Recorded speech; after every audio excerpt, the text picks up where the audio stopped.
বিভিন্ন উপজেলা, ঢাকা, খুলনা মহাসড়ক সহ বিভিন্ন গুরুত্বপূর্ণ এলাকায় ব্যাপক পুলিশি টহল চলছে। এ নিয়ে আরও বিস্তারিত জানাতে গোপালগঞ্জ শহর থেকে যুক্ত হচ্ছেন প্রতিনিধি সজীব বিশ্বাস।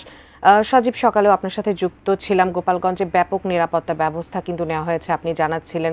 সেখানে একটা থমথমে পরিবেশ বিরাজও করছে। তারপরও কিন্তু আমরা কিছু অপ্রীতিকর ঘটনার কথা শুনতে পেরেছি। এখন কি চিত্র দেখছেন সেখানে সার্বিক আমাদের জানাবেন। বেলা বাড়ার সাথে সাথে কিন্তু দোকানপাট কিছু খুলতে শুরু করেছে এবং মানুষের যে যাতায়াত বা সমাগম সেটি কিন্তু তুলনামূলক খুবই কম আজকে। এবং আমরা দেখেছি যে আমি এই মুহূর্তে দাঁড়িয়ে রয়েছি জেলা প্রশাসনের কার্যালয়ের সামনে। আপনি দেখতে পাচ্ছেন যে এই সড়কে কিন্তু যে যাতায়াত সেটি কিন্তু একদম খুবই কম এবং এর পাশেই কিন্তু একটি স্কুল রয়েছে, জেলা প্রশাসন স্কুল এবং জেলা প্রশাসকের কার্যালয়।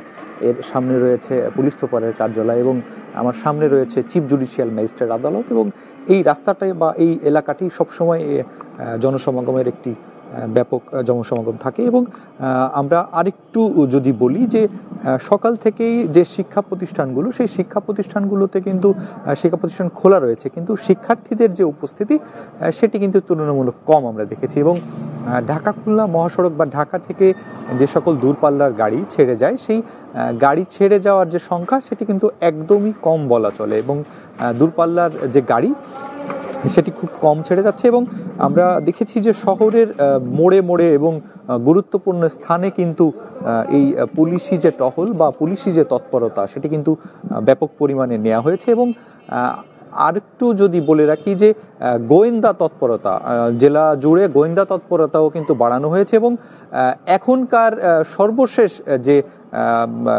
কাঙ্ক্ষিত ঘটনা বা যে ঘটনাটি ঘটেছে, গণপূর্ত বিভাগের একটি গাড়িতে কিন্তু গতকাল ভোর রাতে কিন্তু দুর্বৃত্তরা পেট্রোল বোমা দিয়ে আগুন দিয়েছে। তো এছাড়া কিন্তু আর কোনো নতুন করে কোনো ঘটনা ঘটেনি। তো এই ছিল আমার কাছে গোপালগঞ্জে আইন শৃঙ্খলা পরিস্থিতির সর্বশেষ।